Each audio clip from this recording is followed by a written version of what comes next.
So what happened, and the reason why I ended up ultimately in foster care and started writing the book, was my mother had asked me to kill her husband at the time, to shoot him. So that's what started the whole foster care. But really the story is about survival and about overcoming and healing. So as important as it is to know what happened and why I ended up in foster care and where I'm at today, I think the goal and the hope is that, I help people to realize that there is hope and there is healing, regardless of what we go through in life, because we all go through challenges and we all face different things in life, but it's how we get there and we overcome.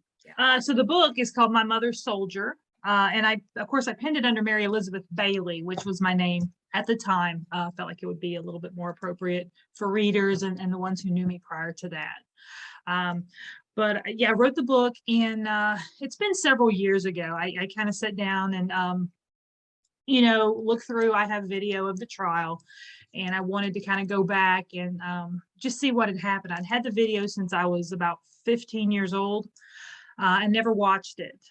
So I started watching it when I was 34 years old. And it was very painful, very difficult to watch, seeing my grandmother and the people that I really loved on the video. It was just difficult. It was very emotional. And, I just started thinking about, writing down my feelings and thoughts. And then I realized maybe I should just write a book about this experience. So that's how it started.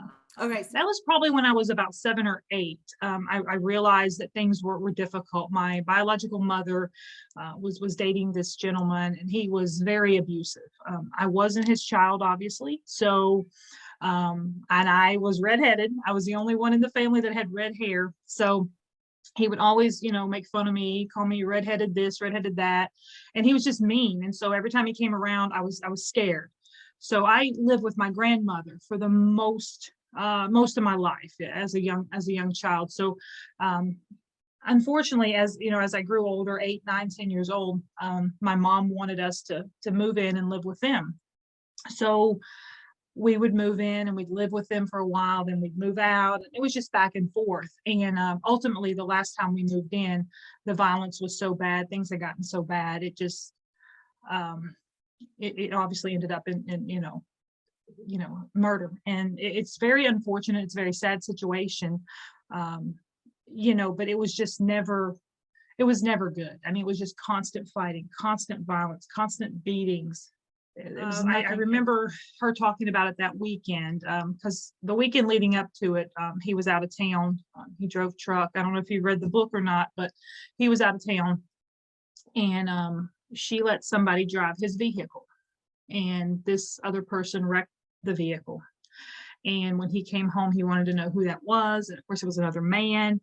And that just created a lot of problems, obviously. And so as the violence ensued, he was drunk.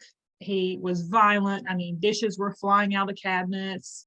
If you were within arm's reach, you were going to get knocked backwards. I mean, he was angry. And I understand why he was angry. I'm not saying his violence was not justified, obviously.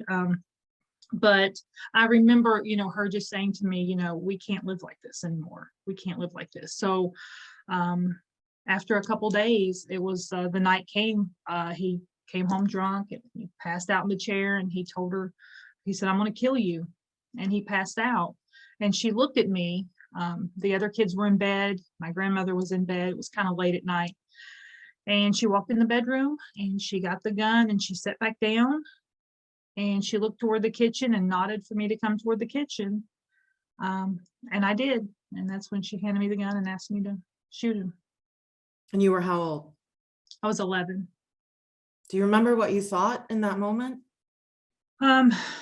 Mostly I was just scared. I was scared that he was going to wake up, because obviously if he woke up, I mean, I can't even imagine what would have happened. But I just remember being just scared. My heart was pounding, because here she is handing me a gun, a 22 rifle. And I'd never held a gun. I didn't even know what I was doing. I didn't know anything. Never touched a gun in my life. And here she's giving me this order to go back down there and to shoot him. And it was just the scariest probably one of the scariest moments of my life. That feeling of walking back down the hallway with this gun in your hand, not knowing when you walk around the corner if he's going to wake up or what's going to happen. And the gun didn't fire the first time. And I had to go back down, the hall and hand her the gun. And some part of me just wanted her to say, I'll do it. And she didn't. She messed with it and handed it back to me. And I walked back down the hallway again, scared. I was just scared. It was terrible. And the gun didn't fire a second time. So I go back down the hall and I said, I can't do this. I can't do this. She's like, yes, you can. It just, look, the safety was on. So she took the safety off the gun. And I went back the third time and it fired. What did that feel like? Oh,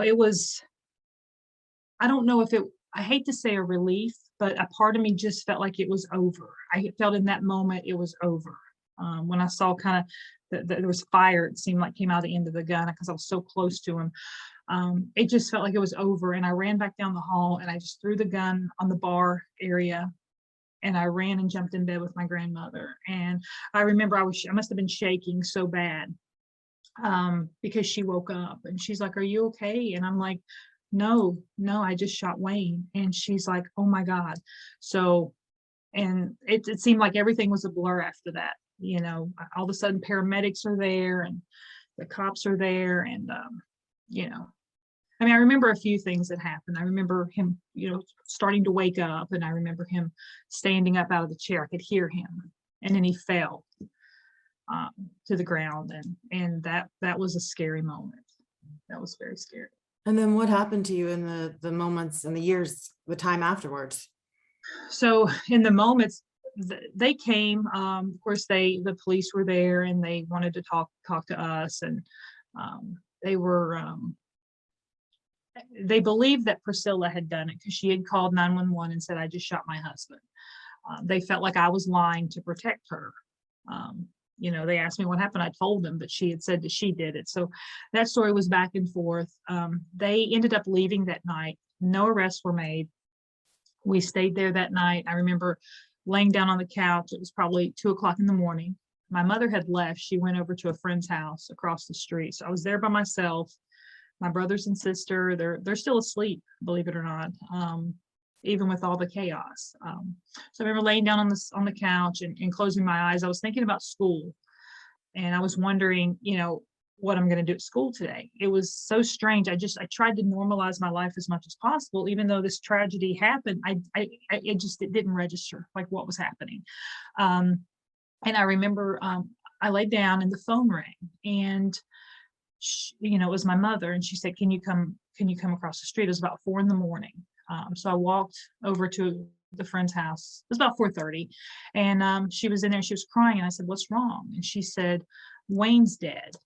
And I kind of looked at her, and she was just sobbing hysterically.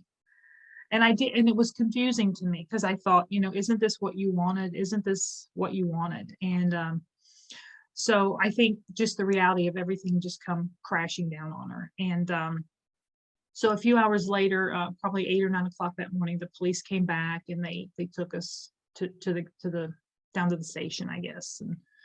And from there, I went on into foster care. I think Priscilla was arrested and she went to jail.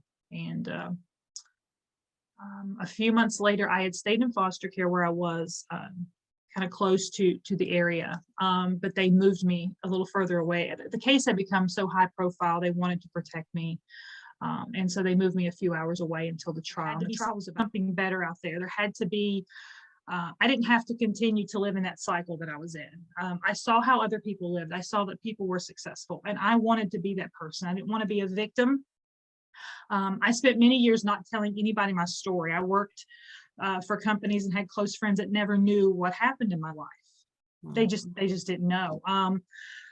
We just didn't talk about it. It was kind of strange, but because I wanted people to know me for me, to know me and not to feel sorry for me or but I realized as I got older that people didn't really feel sorry for me as I got older. They did want to know my story, and they wanted to know, and each time I would let someone know about it or what was going on, it really made a difference in their life. They were able to open up and share their story and their life with me. And I realized, why keep this in? Tell people, talk to people, because there's people out there that need to know.